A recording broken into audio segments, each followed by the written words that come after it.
Bonjour Fabien. Bonjour. Eh ben, écoute, merci de te joindre encore à nous pour ce deuxième numéro de podcast sur la technologie du DNS.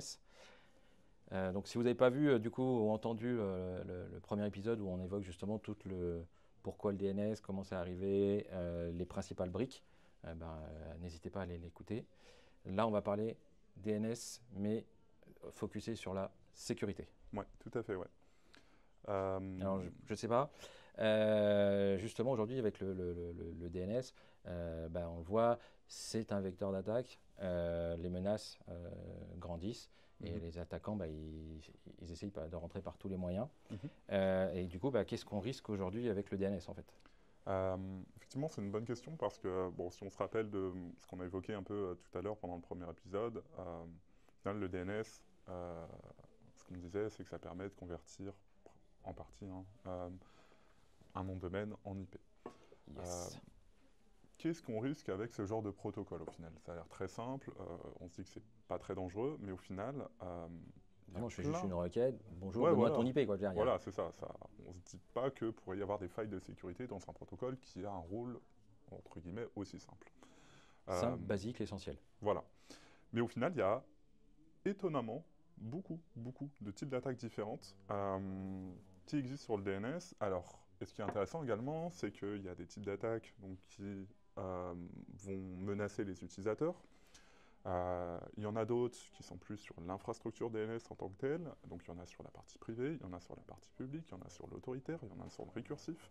Donc en fait, à tous les niveaux qu'on a évoqués tout à l'heure, va y avoir des menaces, des attaques, des choses qu'il faudra vérifier pour être sûr qu'on a un service DNS qui va être sécurisé. Je vais donner 2-3 exemples. Je ne vais pas faire une revue complète de tous les types d'attaques et de toutes les techniques qu'on va pouvoir retrouver.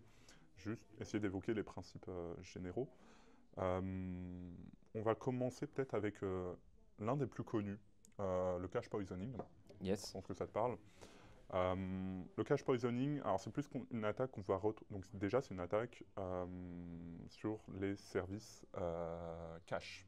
Donc dès qu'une machine va avoir du cache, donc plutôt les principes de récursivité, on va pouvoir retrouver du cache poisoning.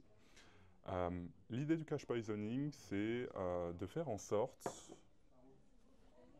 pour un pirate, d'intercepter la requête d'un serveur légitime autoritaire pour y insérer une information qui est illégitime. Donc en gros, si on se rappelle un peu du principe de récursivité tout à l'heure, on a dit, bon ben voilà, on contacte un serveur qui est un serveur interne qui va par exemple faire de la récursivité.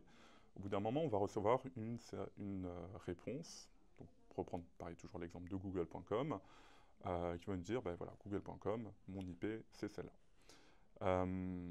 Eh bien, si un serveur, si on a un hacker un petit peu malin qui va réussir à répondre avant google.com, eh bien, dans ce cas-là, il va faire ce qu'on appelle du cache poisoning. Donc en fait, il va intercepter la requête, la plupart du temps, il va répondre à la place du serveur autoritaire, et du coup, le client va se retrouver avec la mauvaise information. Il va penser que Google va être sur l'IP A, alors que normalement, il est sur l'IP B. C'est-à-dire que c'est au moment où en fait le serveur essaye de récupérer qui est autoritaire Ouais, dessus, où on va remplacer la réponse exactement. pour pouvoir après derrière se faire passer pour le serveur autoritaire, mais en fait qui n'est pas le bon. Exactement. L'idée derrière, c'est plus de pirater une application qui serait légitime. Donc plutôt qu'aller sur le serveur web de Google, on va se retrouver sur le serveur web des pirates Google.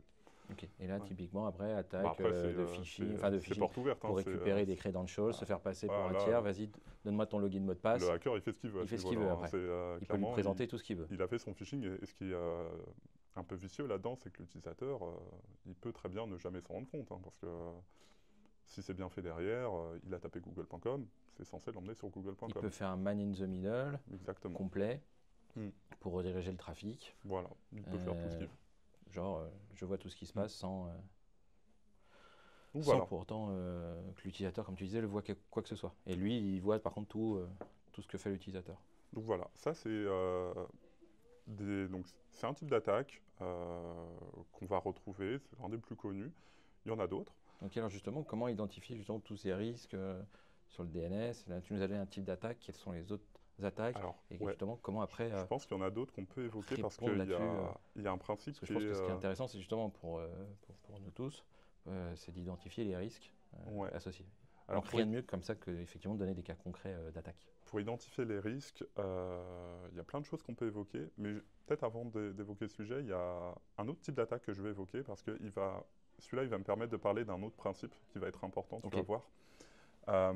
Ça va être l'exfiltration de données ou le tunnel. Globalement, c'est à peu près les mêmes techniques. Exfiltration de données et tunnel DNS, ça va être plus ou moins les mêmes techniques. L'idée, ça va être de... Donc là, on va se mettre dans le postulat qu'on a un utilisateur qui est infecté par un malware, par exemple. Ce malware, il a récupéré, je sais pas moi, une liste de mots de passe, un fichier de base de données, n'importe quoi, et il va vouloir le sortir sur Internet.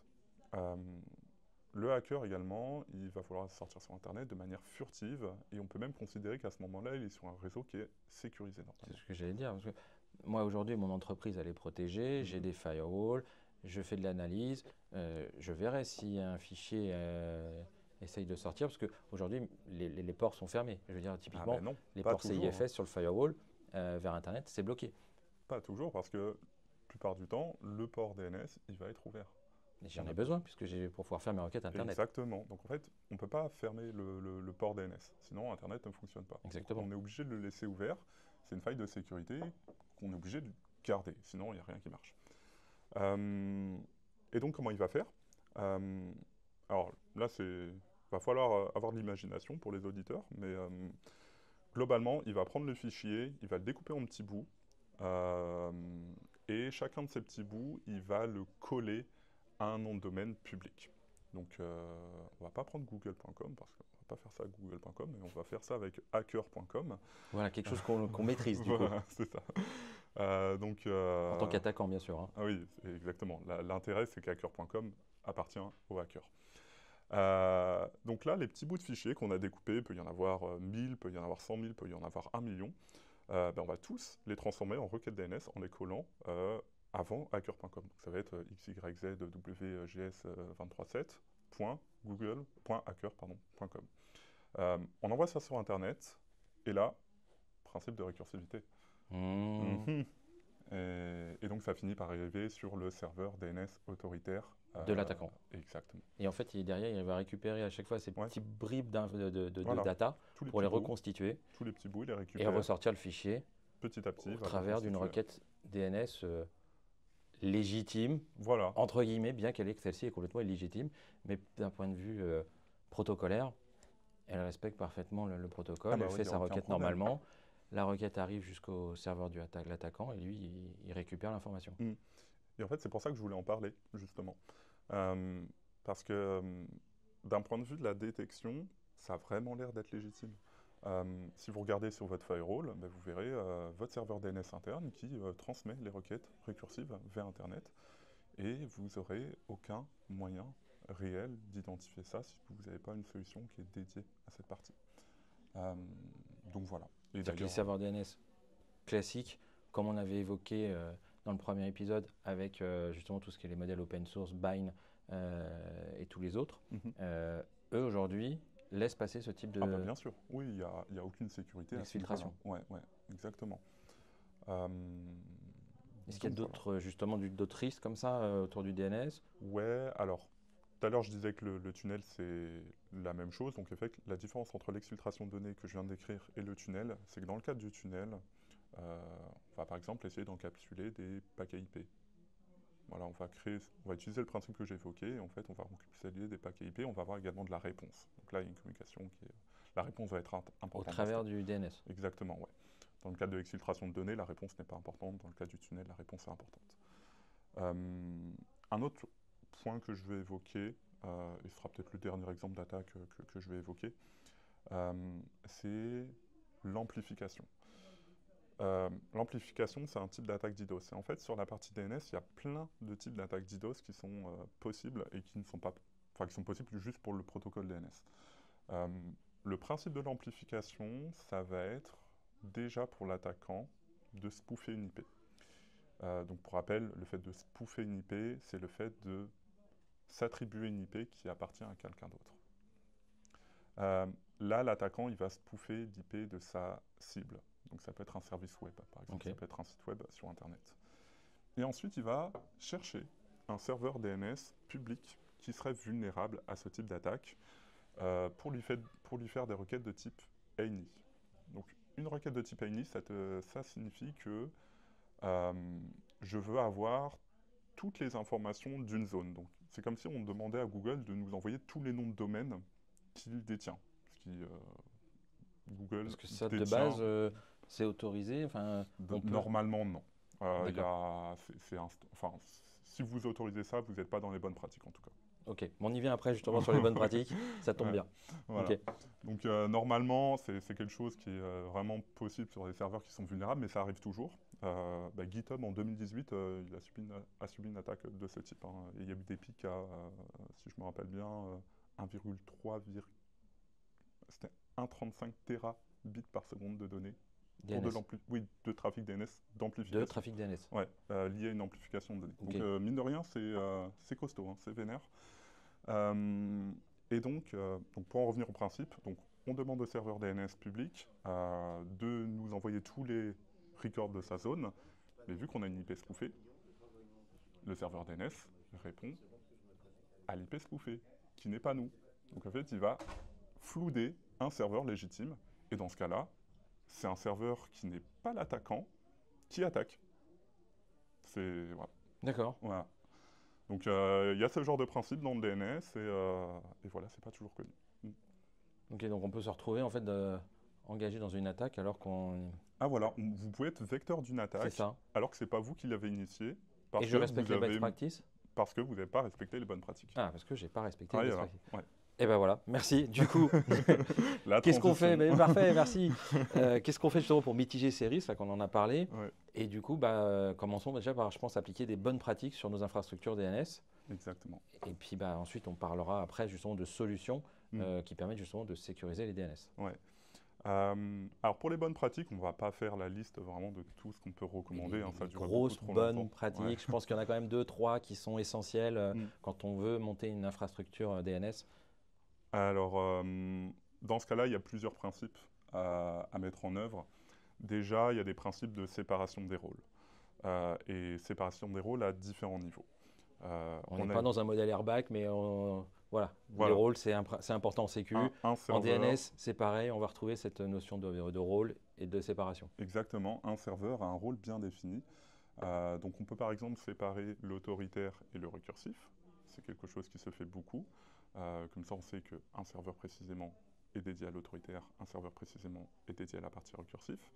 Mais sur la partie autoritaire, on peut également séparer la partie privée et la partie publique. Tu dis privé, public, on soit bien... Privé, donc c'est les serveurs internes. Donc là, je suis chez Medsys, medsys.com, j'imagine que c'est votre domaine interne. Voilà, donc quand j'ai besoin d'avoir une ressource chez Medsys, je vais aller, je sais pas, admedsys.com par exemple. Si vous avez envie de publier un site web, là, on va commencer à parler de domaine public. Donc ça va être par exemple un www.medsys.com. Et dans ce cas-là, il faut faire en sorte que ce ne soit pas le même serveur parce que les deux infrastructures ne sont pas exposées aux mêmes risques. Il y a des manières différentes de les sécuriser et du coup, on a envie de les séparer. Ok, donc on est bien d'accord. Privé, c'est ce qui va être interrogé par le personnel de mon entreprise. Ouais. Et quand on dit public, c'est ce qui est exposé sur Internet. Et là, on est dans la jungle. Tu l'as mieux résumé que moi. Voilà. Ok, ça marche, merci. Non, mais voilà, donc pour que ça soit clair, effectivement, si on mutualise les deux, du coup, si je subis une attaque externe, je vais pénaliser mon business interne. Exactement. Et typiquement, tu parlais de l'AD, c'est-à-dire que l'AD n'est plus joignable. Pourtant, lui, il est fonctionnel, il ne s'est pas fait attaquer. Mais comme je subis une attaque des DOS sur mon infrastructure DNS et que j'ai mutualisé le public interne, j'ai tout qui s'arrête. C'est exactement ça. Puis même d'un point de vue segmentation réseau, on n'expose pas des ressources sur la partie publique alors qu'elles sont aussi accessibles depuis l'interne. C'est pas bon. C'est même pas du DNS. Bon, première bonne best practice déjà. On sépare le public-privé. Donc voilà, ça c'est une première bonne pratique. Après, une deuxième bonne pratique, ça peut être par exemple d'activer le DNSSEC. Ça peut être d'activer tous les standards de sécurité qui sont disponibles aujourd'hui sur la partie DNS. Et par exemple, euh, moi, un truc que je vous recommande, il y a une initiative de l'ICANN qui s'appelle KindDNS. Donc en gros, c'est une initiative donc, qui vient de l'ICANN qui vous propose un questionnaire d'auto-évaluation de votre posture DNS. Ok. Donc c'est accessible gratuitement sur Internet.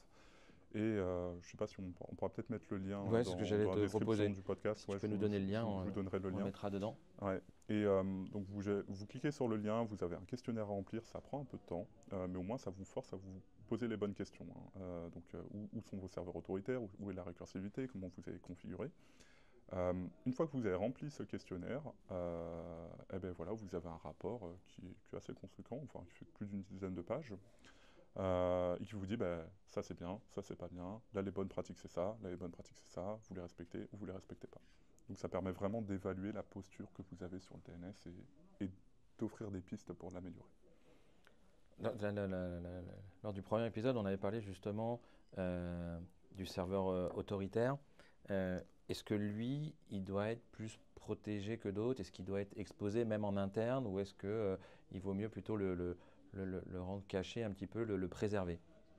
Est-ce qu'il y a des best practices là-dessus ou pas forcément? Alors le serveur autoritaire, il est important dans le sens où effectivement il contient des informations business, il est important pour la production, le service, le métier. Donc oui, il doit être protégé. Il doit être plus protégé que le serveur récursif qui, lui, ne détient pas d'informations critiques, entre guillemets. C'est plus un service que vont consommer les utilisateurs pour joindre Internet. Donc oui, et d'autant plus s'il est public. Parce que, comme j'évoquais tout à l'heure, s'il est public, il y a encore des nouveaux risques qui viennent s'ajouter, l'amplification par exemple. D'accord. Et dans les serveurs autoritaires, justement, je pensais à ça, on parlait de master-slave. Du coup, est-ce que c'est le master qu'il faut privilégier Ouais, bien sûr, ouais. en termes de sécurité? Parce qu'en fait, par exemple, vous pourriez avoir une vulnérabilité qui permet à un pirate d'écrire des nouveaux records dans votre service DNS. Et ça, c'est possible que sur le master. Donc en fait, un pirate, il va plus avoir tendance à vouloir cibler le master et pas le slave. Le slave a moins de droits. C'est comme si on piratait un compte read-only. Okay. C'est bien, mais c'est pas top. Si on doit exposer des machines, du coup, est-ce qu'il peut être pas intéressant justement de séparer le rôle master-slave, même justement pour le public, et exposer seulement les slaves et garder le master Ah oui, effectivement, ouais.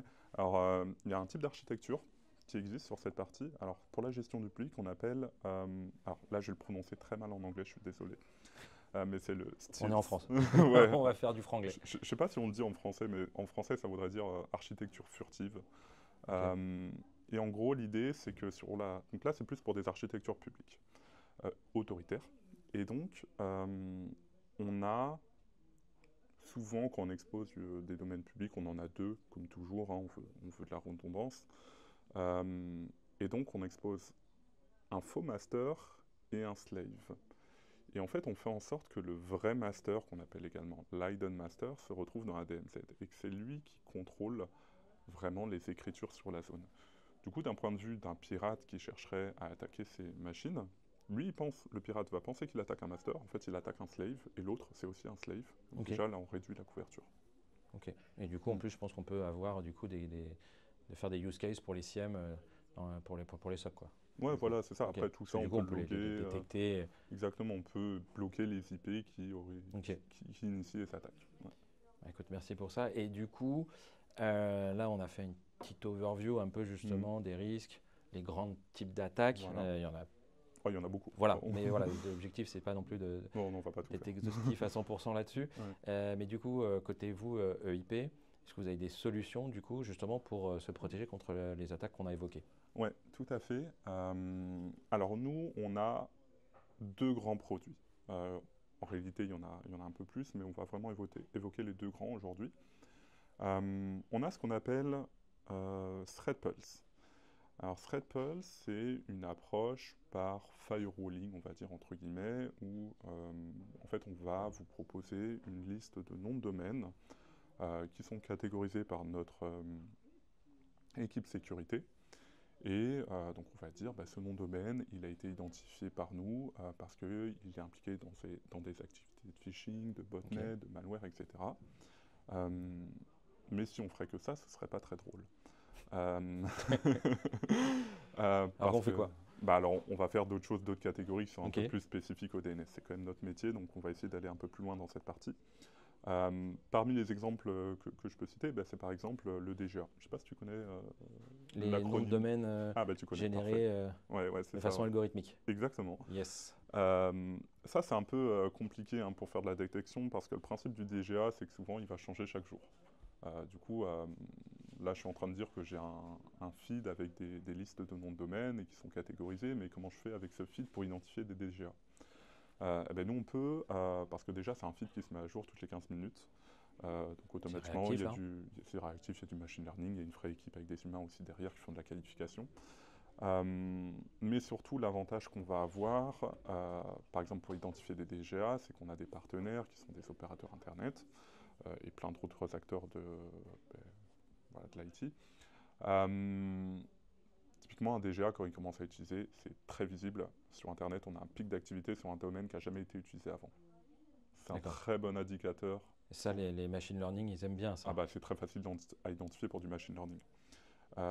Et surtout que généralement, les DGA, ils vont respecter quand même des conventions de nommage qui sont pas, ça va pas être toto.com, ça va être XYZ58, tu vois. Donc c'est assez facile à identifier finalement qu'on a ce genre de visibilité sur la partie DNS, le DGA.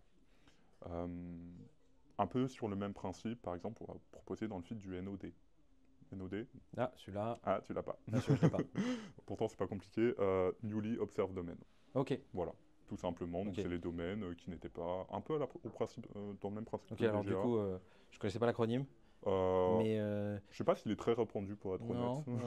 Mais c'est vrai qu'on a l'habitude sur d'autres solutions aussi qui font un peu de protection DNS de recommander aux clients de bloquer voilà, tout ce c'est ça. qui est... Voilà. Nous, on est capable de faire ça. Alors, ce que font les autres solutions... Peut-être plus finement que juste on-off. Justement, en fait, la plupart des autres solutions, elles vont plus avoir un principe de NRD. NRD, Newly Registered Domain. Voilà. Nous, c'est vraiment le NOD, parce que des fois, on a un domaine qu'on vient d'enregistrer, il est à nous, on a quand même envie que ça marche. Donc là, le NOD, c'est un peu le même principe que pour le DGA, c'est-à-dire qu'on supervise Internet, et là, si un domaine, c'est la première fois qu'on le voit, là, on met une alerte, on met un flag pour 30 jours. On dit, voilà, lui, c'est la première fois qu'il est actif sur Internet, c'est ses 30 premiers jours, on se méfie. Effectivement, moi, c'est souvent le cas que je dis quand on accompagne les clients, qu'on leur dit, voilà, on conseille de bloquer. Par contre, on vous le dit souvent, le département chez vous métier qui va être le premier impacté, c'est le marketing, parce que souvent, ils créent le domaine pour un événement et on est dans les moins de 14 jours. Voilà. Et voilà, en général, on retrouve avec un petit blocage métier juste en interne. Donc là, on a le NOD. Et donc vous, plutôt, vous levez un drapeau. Voilà, on lève un drapeau, et donc après, ça me permet même de faire la transition avec deuxième partie sécurité. Parce que,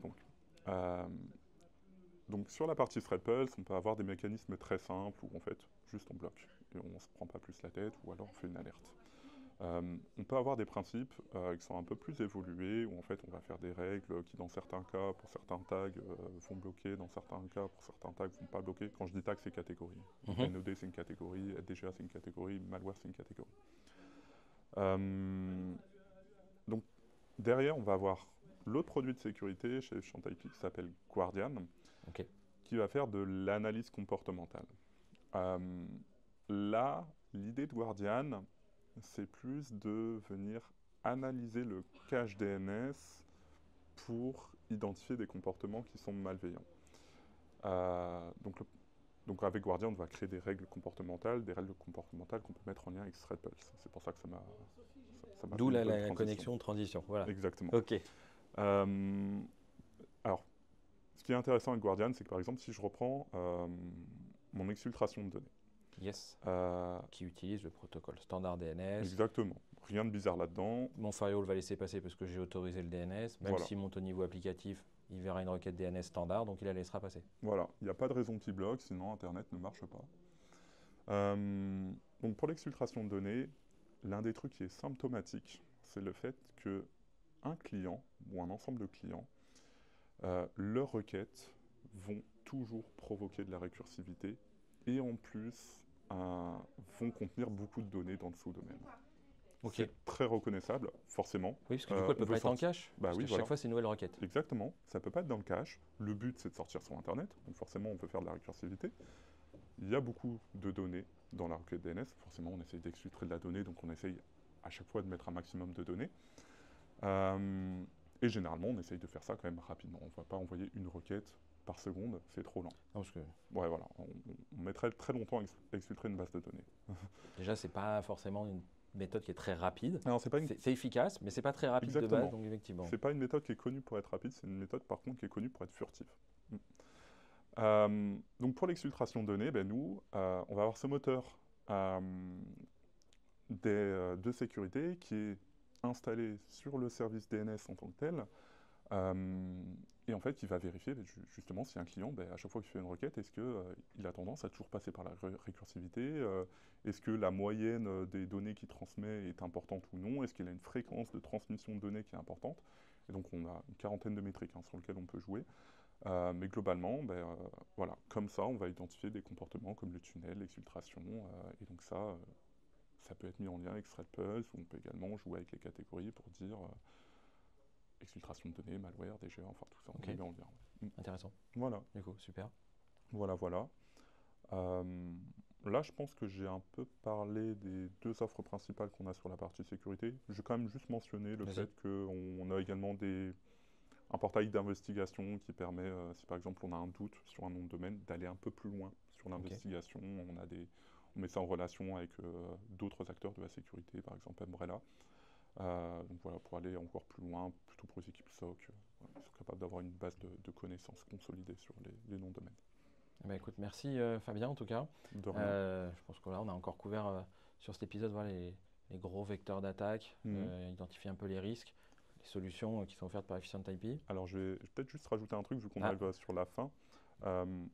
Si vous voulez jouer des exfiltrations de données, nous on les joue. Donc voilà, si vous voulez tester votre sécurité avec des petites attaques ou si vous voulez peuvent prendre contact avec vous et vous avez une plateforme pour tester. Exactement, ouais. On fait ça en live avec vous, on vous montre comment ça marche, on vous explique le principe et on vous dit dans quel cas ça va marcher, qu'est-ce qu'il faut faire pour sécuriser, et ce genre de choses. Et bah top alors. Voilà. Et bah écoute, un grand merci. De rien, merci à toi. Puis j'espère à bientôt pour d'autres sujets. Peut-être le DDI. Peut-être le DDI. Ça marche. Bonne journée. Bonne journée.